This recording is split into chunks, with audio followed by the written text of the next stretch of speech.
वो उनके बारे में सर क्या ही बोले सर, वो तो ग्रेट लीडर है सर अपने आप में। वो जितना स्ट्रॉन्ग बना रहे हैं इंडिया को, इंडिया का सर एक ब्रांड वैल्यू बन गई है सर इंडिया अपने आने वाले टाइम के लिए। और इंडिया अपने आप में एक स्टेबल कंट्री बन रही है सिर्फ और सिर्फ नरेंद्र मोदी की वजह से। जो 370 हटी है बहुत बढ़िया हुआ है ये, लेकिन बड़े अफसोस की बात है कि बहुत टाइम बाद हटी है। एक तरह से ये एक टेम्प्रेरी क्लॉज था ये तो कई साल पहले एक प्रेसिडेंट के सिग्नेचर से हट जानी चाहिए थी। बाकी जो राहुल गांधी जी कह रहे हैं ना, गलत कह रहे हैं बिल्कुल। इसमें गलती 100% या 500% नेहरू की थी। अगर नेहरू चाहता तो नहीं होना चाहिए ना। तो मैं एक आपको राय दूंगा एज ए मीडिया पर्सन, उसको आप लोग इग्नोर करो। नहीं करोगे तो बिल्कुल आप लोग जो है पगला जाओगे। मुझे तो आश्चर्य होता है जो राहुल गांधी स्पीच देते हैं तो उसके पीछे उसके 2 बॉडीगार्ड खड़े होते हैं। मतलब बेचारे अपने आप को कैसे वो संभाल पाते हैं, मुझे तो उन पर अफसोस होता है। ये श्रीमान जी फ्लो में बोल तो जाते हैं, उसका इन्हीं के पार्टी के बंदे आते हैं लीपा पोती करते हैं, भाई तूने बोल तो दिया, अब कैसे तेरी गाड़ी को तेरी जो बात कही है उसको हम लोग ट्रैक पे लेके आए। तो राहुल गांधी जी बोलते हैं, एक समझ लो कि ये कहते हैं ना अकलमंद बंदा है। सर अकलमंद 2 शब्द है वो, तो उसको एक अकलमंद बंदा समझ के उसको माफ़ कर दिया। उसको जो है ना, मोदी से एक रिक्वेस्ट है कि अब का जो मुद्दा हो हेल्थ और एजुकेशन, बाकी सब कुछ वो देख लिया, इस पे चुनाव हो। और मैं तो कहता हूँ मोदी जी एक रिक्वेस्ट है, आप हेल्थ और एजुकेशन को बिल्कुल फ्री कर दो। बिजली पानी दारू फ्री करने से कुछ नहीं होगा, ठीक है ना। हेल्थ और बहुत जगह बहुत कंट्रीज़ में हेल्थ और एजुकेशन फ्री है। तो मोदी जी एक रिक्वेस्ट है, ये चीज़ें फ्री कर दो आप। 20 साल तक कोई बीजेपी को नहीं उखाड़ पाएगा जड़ से। ममता बनर्जी खेला होबे कुछ नहीं है, वो सिर्फ अपनी गेम कर रही है और कुछ नहीं कर रही, अपनी गेम बजा रही होती है। तेजस्वी यादव, नौवीं फेल है और इंजीनियर को घुमा रहा है। नीतीश कुमार, काश उसके पिताजी ने पानी की उस टाइम कहीं और छोड़ा होता तो आज ये बोलने के लिए पैदा ना होते। तेज प्रताप यादव, इनका तो ना 3 में 13 में, बोलते कुछ है सोचते कुछ है, होता कुछ है करते कुछ है। अखिलेश यादव, टोटी चोर, खुद अपने आप को बोलते हैं। उन्होंने टोटी चुराई थी और खुद उसका स्टेज पे आके बोला था कि हम होटल से टोटी लेके आए हैं। लालू यादव, अरे बुढ़बा क्या, अरविंद केजरीवाल, अपने आप को ईमानदार कहता है, मतलब पब्लिक देते वो अपने आप को दे रहा है तो वो तो खुद सोचिए कितना बड़ा भ्रष्टाचारी है वो। Yogi Adityanath, no word sir, no speech, मतलब ऑसम बंदा, A1 बंदा, फेबुलस बंदा। नरेंद्र मोदी, उनसे भी 2 कदम आगे। जहां हमारी सोच खत्म होती है उनसे 4 कदम आके मोदी जी की सोच शुरू होती है। प्रीतपाल सिंह, कहाँ के रहने वाले हैं? दिल्ली का। दिल्ली के ही रहने वाले जी। कैसी सरकार चल रही है केजरीवाल जी की? सरकार केजरीवाल की कहाँ चल रही है, सरकार तो मोदी जी की चल रही है। दिल्ली में तो केजरीवाल की, इनके 3-4 बजे अंदर है और 2 बजे 3-4 बजे अंदर चले जाएंगे। वो भी चले जाएंगे। बिल्कुल बिल्कुल जाएंगे, इनको 2 राय नहीं है। अच्छा, अभी 5 राज्यों में जो चुनाव हुआ, 3 राज्यों में जिस प्रकार से प्रचंड बहुमत आया और जैसे नए नए चेहरों को मोदी जी सामने लाए हैं, क्या लगता है मतलब क्या 2024 की तैयारियां अभी से चल रही है? कुछ अपने अलग अलग मत को एक करने की कोशिश कर रहे हैं? बिल्कुल देखा जाए तो ये एक तरह से ये एक गेटवे खुला है 2024 के लिए। नए बंदे आए हैं, वो पुराने संघ के बंदे हैं, वो देश के लिए अच्छा सोचते और अच्छा करेंगे। ये जिनका नाम लिया ना दिल्ली की सरकार, वैसे बंदे नहीं जो कि अपनी सिर्फ जेब भरेंगे, अपना 50 करोड़ का बंगला बनाएंगे, 8 करोड़ के पर्दे लगाएंगे।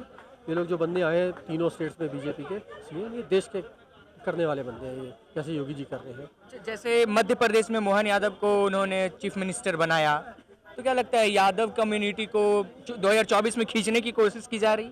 ये देखिए आप वही है ना, चक्कर गलती यही होती है कि हम लोग एक सरनेम या नाम को देखते हैं। आप देखिए बंदा, देखिए संघ का बंदा है, यही बहुत बड़ी बात है। अब चाहे वो यादव हो, चाहे वो खान हो, चाहे वो सिंह हो, चाहे ठाकुर, उसका नहीं है। बंदा अगर काम करने वाला कोई भी हो तो मोदी जी उसको चुन रहे हैं। मोदी जी कास्ट से जनजाति से नहीं चुन रहे हैं बंदों को, वो देख रहे बंदे ने काम किया है, काम कर रहा है, काम करने वाला बंदा, उसको मोदी जी चुन रहे हैं। अभी जिस तरीके से 370 पे फैसला आया सुप्रीम कोर्ट का कि जो भी फैसले सरकार ने लिए थे वो कानून के हित में लिया गया फैसला था, तो अभी कह रहे थे राहुल गांधी आज ही कि अमित शाह जी जो संसद में बोल रहे थे उनके पास इतिहास का कोई ज्ञान नहीं है, जो नेहरू के बारे में अनाप शनाप वो बोल रहे थे। देखिए एक तो जो 370 हटी है बहुत बढ़िया हुआ है ये, लेकिन बड़े अफसोस की बात है कि बहुत टाइम बाद हटी है। एक तरह से ये एक टेम्प्रेरी क्लॉज था ये तो कई साल पहले एक प्रेसिडेंट के सिग्नेचर से हट जानी चाहिए थी। बाकी जो राहुल गांधी जी कह रहे हैं ना, गलत कह रहे हैं बिल्कुल। इसमें गलती 100% या 500% नेहरू की थी। अगर नेहरू चाहता तो नहीं होना चाहिए। लेकिन ये है कि राहुल गांधी जी जो कह रहे हैं, राहुल गांधी जी को जो है खुद नॉलेज नहीं है, कितना पढ़े लिखे हैं तो वो जाने, घर वाले जाने। तो देखिए राहुल गांधी जी कहते हैं ना, तो मैं एक आपको राय दूंगा एज ए मीडिया पर्सन, उसको आप लोग इग्नोर करो। नहीं करोगे तो बिल्कुल आप लोग जो है पगला जाओगे। मुझे तो आश्चर्य होता है जो राहुल गांधी स्पीच देते हैं तो उसके पीछे उसके 2 बॉडीगार्ड खड़े होते हैं। मतलब बेचारे अपने आप को कैसे वो संभाल पाते हैं, मुझे तो उन पर अफसोस होता है। ये श्रीमान जी फ्लो में बोल तो जाते हैं, उसका इन्हीं के पार्टी के बंदे आते हैं, लीपा पोती करते हैं कि भाई तूने बोल तो दिया, अब कैसे तेरी गाड़ी को तेरी जो बात कही है उसको हम लोग ट्रैक पे लेके आए। फिर राहुल गांधी जी बोलते हैं, एक समझ लो कि ये कहते हैं ना अक्लमंद बंदा है। सर अक्लमंद दो शब्द है वो, तो उसको एक अक्लमंद बंदा समझ के उसको माफ़ कर दिया, उसको सब जायज़ है। अच्छा, जो कहते थे कि गरीबों को गरीबी हटाना है, तो आपके हिसाब से क्या लगता है वो गरीबों को हटाने में लगे थे? क्योंकि अभी कांग्रेस के एक एमपी के घर से 355 करोड़ बरामद हुए, और अभी तक गिनती चालू है। ठीक है ना, ये संख्या 500 तक जाएगी है। आप सर एक ही का नाम लिया है, एक इनका मित्र था जो इत्र का काम करता था, उसके भी हाँ, तो ये तो है ही है। ये तो ये गरीबी हटा रहे थे, ये अपनी जेबें भर रहे थे, और ये कहीं ना कहीं जड़ें इनकी हैं। मतलब अगर देखा है तो जो है ये सीधा ये राहुल गांधी सोनिया गांधी पहुँचेंगी है, अभी और 2-4 बंदे मरेंगे, फंसेंगे, और ये अल्टीमेटली जो है नाम जो है राहुल गांधी का सोनिया गांधी लेंगे। लेकिन मुझे बताइए ना, आज की डेट में सोनिया गांधी वर्ल्ड की चौथी रिचेस्ट पॉलिटिशियन है, क्या करती है वो? ना पीएम है, ना सीएम है, ना सांसद है, ना किसी बैंक की मैनेजर है, ना किसी कॉलेज की लिफ्टमैन है, लेकिन चौथे रिचेस्ट लेडी है। क्या बेचती है, क्या खरीदती है, क्या काम करती है? मतलब मनरेगा की दिहाड़ी पे काम कर रही है इतनी बनी है। मतलब अगर आप लोग एक पत्रकार है, आपको ये पता क्या करना चाहिए कि भाई तू करती क्या हो, तुम जो इतनी तुम धंधाई हो चुकी हो। अच्छा, 2024 में भारतीय जनता पार्टी किन मुद्दों को लेकर चुनाव लड़ेगी? देखिए मैं तो कहता हूँ अब जो है ना, मोदी से एक रिक्वेस्ट है कि अब का जो मुद्दा हो हेल्थ और एजुकेशन, बाकी सब कुछ वो देख लिया, इस पे चुनाव हो। और मैं तो कहता हूँ मोदी जी एक रिक्वेस्ट है, आप हेल्थ और एजुकेशन को बिल्कुल फ्री कर दो। बिजली पानी दारू फ्री करने से कुछ नहीं होगा, ठीक है ना। हेल्थ और बहुत जगह बहुत कंट्रीज़ में हेल्थ और एजुकेशन फ्री है, तो मोदी जी एक रिक्वेस्ट है, ये चीज़ें फ्री कर दो आप। 20 साल तक कोई बीजेपी को नहीं उखाड़ पाएगा जड़ से। चलिए एक थोड़ा सा ना रैपिड फायर राउंड क्वेश्चन पूछते हैं, ठीक है? कुछ नेताओं के नाम मैं बताऊंगा आपको, उन नेताओं के बारे में जो भी दिमाग में आए बोलना है। ममता बनर्जी। खेला होबे कुछ नहीं है, वो सिर्फ अपनी गेम कर रही है और कुछ नहीं कर रही, अपनी गेम बजा रही होती है। तेजस्वी यादव। नौवीं फेल है और इंजीनियर को घुमा रहा है। नीतीश कुमार। काश उसके पिताजी ने पानी की उस टाइम कहीं और छोड़ा होता तो आज ये बोलने के लिए पैदा ना होते। तेज प्रताप यादव। इनका तो ना 3 में 13 में, बोलते कुछ है, सोचते कुछ है, होता कुछ है, करते कुछ है। अखिलेश यादव। टोटी चोर, खुद अपने आप को बोलते हैं उन्होंने टोटी चुराई थी और खुद उसका स्टेज पे आके बोला था कि हम होटल से टोटी लेके आए हैं। लालू यादव। अरे बुढ़बा क्या, अरविंद केजरीवाल। अपने आप को ईमानदार कहता है, मतलब पब्लिक देते वो अपने आप को दे रहा है, तो वो तो फिर खुद सोचिए कितना बड़ा भ्रष्टाचारी है वो। Yogi Adityanath. No word sir, no speech, मतलब ऑसम बंदा, A1 बंदा, फेबुलस बंदा। नरेंद्र मोदी। उनसे भी 2 कदम आगे, जहां हमारी सोच खत्म होती है उनसे 4 कदम आके मोदी जी की सोच शुरू होती है। चलिए शुक्रिया आपका। 2024 में प्रधानमंत्री कौन? आखिरी सवाल। तीसरी बार अगेन मोदी जी।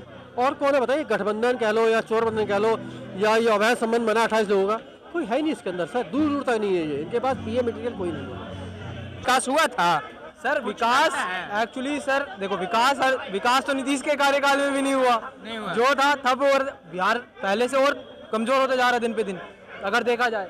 अगर सर लालू यादव की बात आई तो सर लालू यादव अपने आप में एक पावरफुल नेता था, उनके टाइम में विकास हुआ, लेकिन घोटाले भी उसी हिसाब से हुए। सर मैं ये नहीं कह रहा, घोटाले भी उसी हिसाब से हुए, जिस हिसाब से उन्होंने दिया उस हिसाब से उन्होंने लिया भी।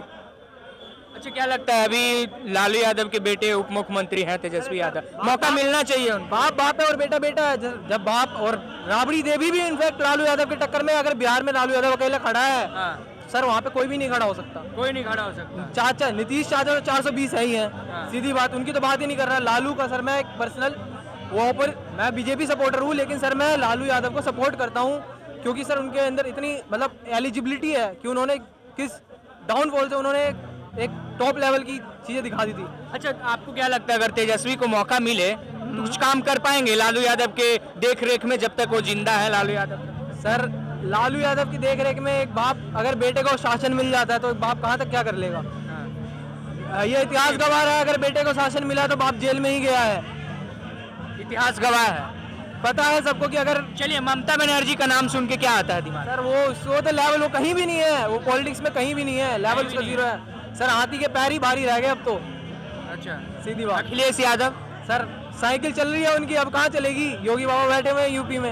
अरविंद केजरीवाल। ये तो मियाँ हमारे है ही, खैर बोलना नहीं चाहिए, सीएम है दिल्ली के, काम अच्छा कर रहे हैं, बहुत अच्छा कर रहे हैं, इनफैक्ट दिल्ली के लिए सबसे बढ़िया लीडर जो मेरे को लगे फिलहाल तक में, इनफैक्ट जो है उनकी मांग वगैरह, उन्होंने लेडीज़ के लिए बस फ्री की, इलेक्ट्रिसिटी फ्री की, सब कुछ फ्री किया सर, लेकिन एक लिमिट टाइम तक रहेगा सब कुछ।